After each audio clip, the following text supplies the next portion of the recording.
afede kuma wudufoɔ no so ma hu say school ho won fa so pa ayeme ya brofo keke brofo nti we president Mahama appointment ya wode ma celebrities ya ade ye kuma wudufoɔ no o ma nya campaign oh yo na ye kuma wu mi hu say bigger question money ade mu nyina o mu gina ma o mo ye campaign but a bad position in the on say the amobi a otumi kambrofo one will say a drew say ye pay appointments no die mame ma wakwaba emfa umbra Ghana SM TVGH so wo frame adwoa searching ebusuafo Ghana ye man penny eye His Excellency John Dramani Mahama ebra all your campaign no or promise Ghana for say Senyame yadom na tumi ebeka ne sa oba appointed 60 ministers enwoma ye adwuma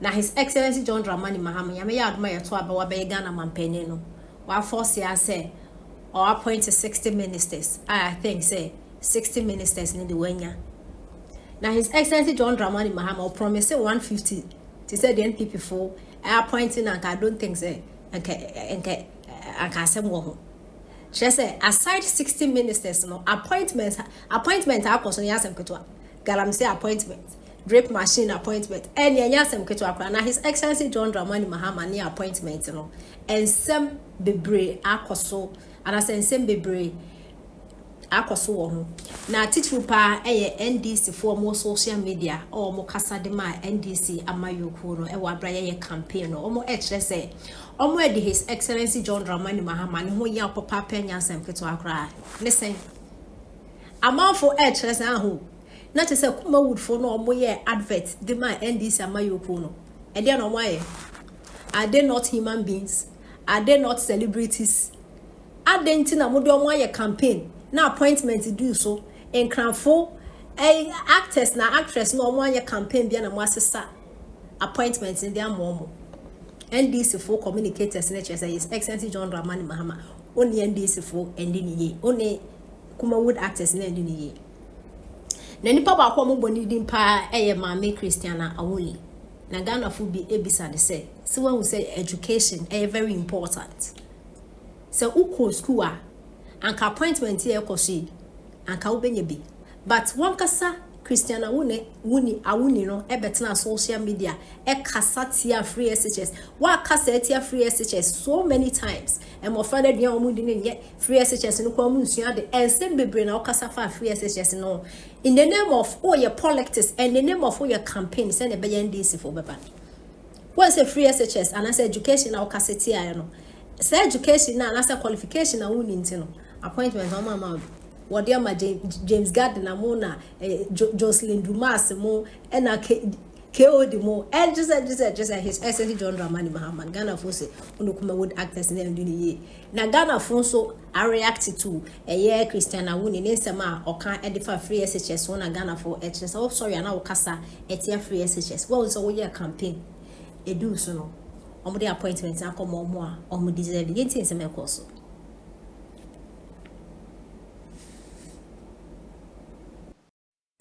afede kuma wudufoɔ no so ma hu say school ho won fa so pa ayeme ya brofo keke brofo nti we president Mahama appointment ya wode ma celebrities ya ade ye kuma wudufoɔ no o ma nya campaign oh yo na ye kuma wu mi hu say bigger question money ade mu nyina o mu gina ma o mo ye campaign but a bad position in the on say the amobi a otumi kambrofo one will say a drew say ye pay appointments no die ye hu say the otebrofo ena hu hia se ye manu appointment enti minim say me kuma wudufo no enche kura mo de yesua nyansa mo de yesua nyansa efiri say mo betwan atwan appointment no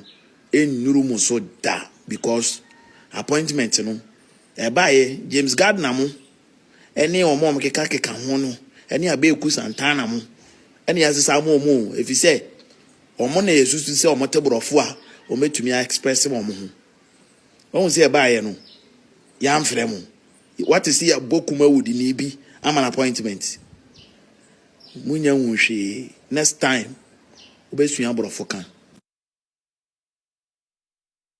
yam fumsuo bebre adanya una meduma to edeba dia generator dumso aba ba onte dumso is onte kania no ho hwe dumso aba gosh sa dumso aba ite na una medumu a to adanya yedum kania tasema mo kan say yemfa chewo MBP ye dia chewo mo yenim say asema ye kan ye say ukoto abama jomama ukofa dumso aba Ghana no and then manifest no Dr. Cash me kasem bi kire o fie ha emna na ye ba beto aba me ka kire o say send this fuo ni nkrofo bi omo say omo kra generators ne eye friends plant ahodo eba krom ha say no akokohia no mo ka kire o say mo moaye mo fa mo sika me embeboaye kofo gi tum tuto eye pickups ne ade mma wo mo asema omo ni omo ka nyina say yen this fuo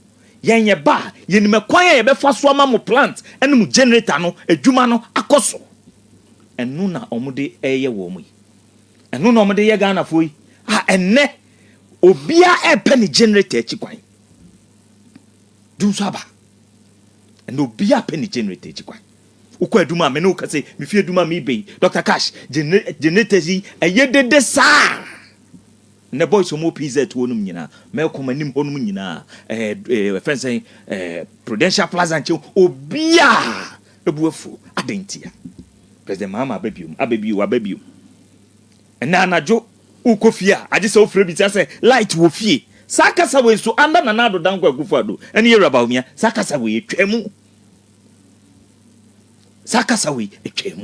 but ene agise ofre fie bi say nkane awo president mama o say yembo se wo ba wo be man kania na gina so eden na enei ekosue eneden na ekosue Dr. Cash the san ya homete kura wo mu say be 4-5 days insuo so ma president mama tell say oba ye no minim say I don't know ya bon duana ana ye de ba semwa and this for ne abom duana Dr. Cash and never 4-5 days and then so to nyina ema obi otaba e bon frama na kire wo mo sey mo say mo ba be ye nioma magana fo kwato wo mo Dr. Cash o mo sey mo so mo ba ama fango bu asamba fom Dr. Cash enne nkofo ekoto generator mo pe generator echi kwan no o mo san fan show mo trim say e fango na asamba to atum wo beto agum enne me no ka say fango bu no so eno so ya san atutum.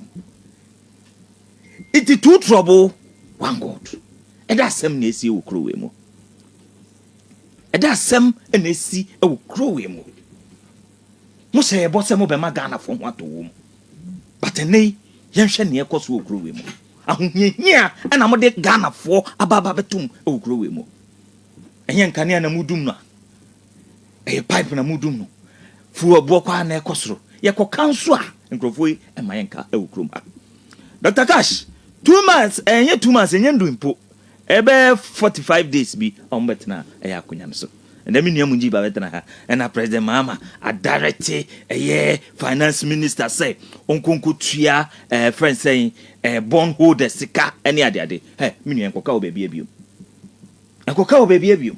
A Yansaya Yashagu payment plan at the new patriotic party led by Nanado Danko Kufado. What she say up to her. From 2023, a choir near before switch a bond holders car. A choir near Shishato. It's your nay, Samrana so. A machiona say, ye quack ye tria, or say President Mahama, wa directly a year finance minister say, Unkunku tria a year bond holders car. And cow baby, not President Mama, or better so a year 45 days, ye co, any 2 months, no, or yes, say Magana. Bond a year holders says, Gazamuno, no more trade. The new patriotic party led by Nanado Dankwa Kufuado. Yen default ye payment that since 2023. Into Dr. Cash say ye been who say ampa MPP na yes has say any to hono. In the year 2023 August, a year bondholders in coupon ye tua 8.5 billion in the year 2023. in the year 2024 February say how you have 9.1 billion in 2024 and August 20 after all, we know those who do employment in Ghana in all the sectors we know. And under normal circumstances, the Public Services Commission that you interview people and pick them into various employment avenues. But the politicians, I didn't every will be answer. Drew baby, won't GS GS, your friend is saying GS cancel. For about 4 years, won't say cancel could be all. No more I support to. Your friend is say Public Services Commission and no more for nipa because a politician and one school be that one fun favorite not narco to say the headmaster politician and one office be that one no for nipa no the say the director meanwhile doesn't have to happen in that manner. Right. Kawase a fat pass and you are no